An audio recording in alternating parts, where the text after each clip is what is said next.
আগের গানেও তো খুব সৌন্দর্য ছিল, এখনকারও অনেক গান অনেক সুন্দর, খুব সুন্দর সুন্দর গান। কিন্তু আগে তো যেহেতু মানুষ খুব মন দিয়ে গান শুনতো, গানগুলার সমালোচনা করতো, সেই সমালোচনাগুলো শিল্পীরা শুনতেন, সেগুলার সেই সমালোচনাকে মানে প্রায়োরিটি দিতেন, মূল্য দিতেন, হ্যাঁ, সেভাবে ভালো ভালো গান করার চেষ্টা করতেন। মানে শিল্পী বলতে আমি বোঝাচ্ছি গান, কথা, সুর সবাই। আর একটাই মাধ্যম ছিল, অলমোস্ট দুটা মাধ্যম, রেডিও এবং টিভি।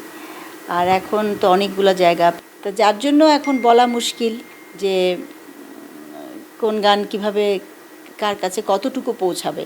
যেমন ভালো গান অনেকগুলোই অনেক শিল্পী দিয়েছে এ পর্যন্ত, কিন্তু দেখা যাচ্ছে যে যেগুলো গান আসলে গান নয়, মানে টাইম পাস বা কিছুক্ষণের জন্য হয়তো খুবই, সেগুলো হয়তো একদম এমনভাবে ছড়িয়ে যাচ্ছে, কারণ তার কারণই হচ্ছে যে মানে সুন্দরভাবে টিকটকে এগুলাকে ভাইরাল করার একটা যার জন্য ভালো গান রেশিওটা কম। তা আমি এটাকে অ্যাপ্রিসিয়েট করি, খারাপ না।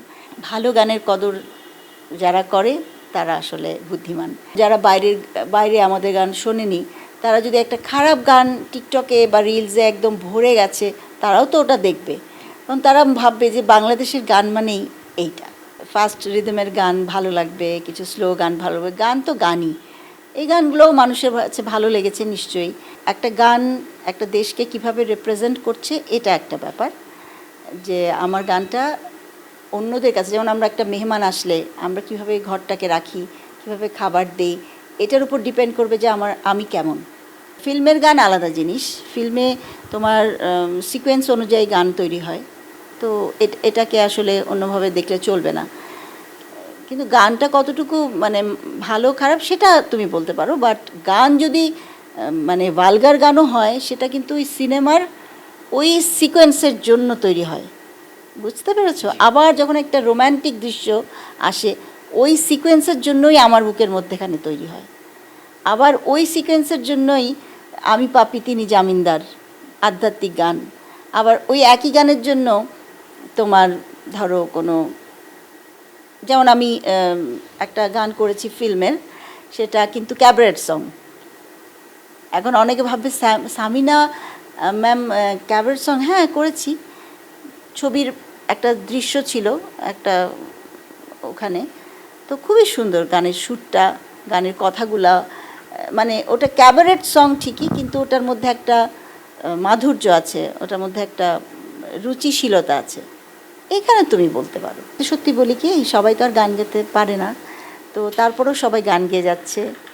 তারা ফিল্মে গাচ্ছে, তারা অনেকে স্টেজে র্যান্ডম গাচ্ছে, পারুক না পারুক, মানে এই গোনাগাথা 10টা গান যেই গাবে, ওই গোনাগাথা 10টা গান বা 12টা গান ওরা গায় এবং মানুষ নাচে। তো এখন শিল্পীদের সম্মান তারা নিয়ে নিচ্ছে আর কি, এটা ভালো। এখন অনেকে করে, তবে শিল্পীদের আর্থিকভাবে একটু কষ্ট বাংলাদেশে।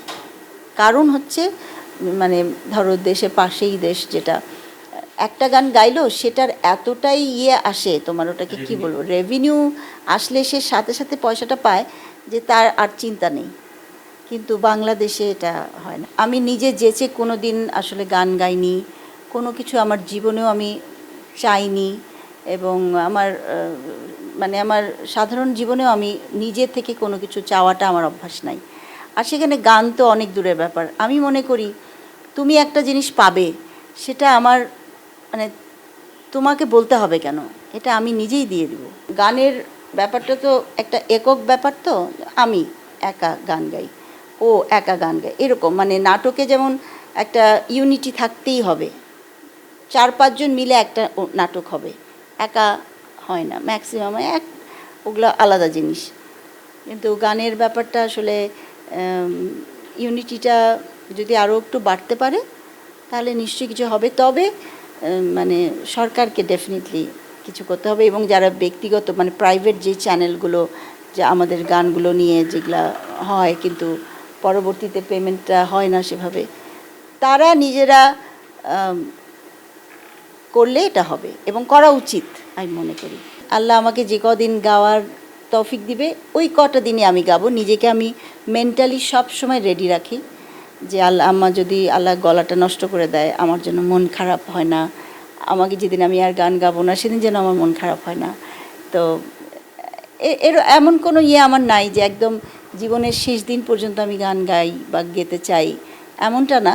কারণ আমার মনে হয় নতুনরা আসবে, গান গাবে, আমাকে যতটুকু আমি গাওয়ার আমি গাবো, বাট আমার আনুষঙ্গিক আরও অনেক কাজ আছে, ওগুলো আমার করতে ভালো লাগে। অনেক ধরনের কাজ, আমার সৃষ্টিশীল কিছু কাজ, এটা কাজ ওটা কাজ, ধর্ম কর্ম সবই আমার করতে বেশি ভালো লাগে আর কি। এলো মুক্ত চিন্তার স্বাধীন দৈনিক খবরের কাগজ। এখন খবর হবে নিখাত, নির্ভীক, নিরপেক্ষ।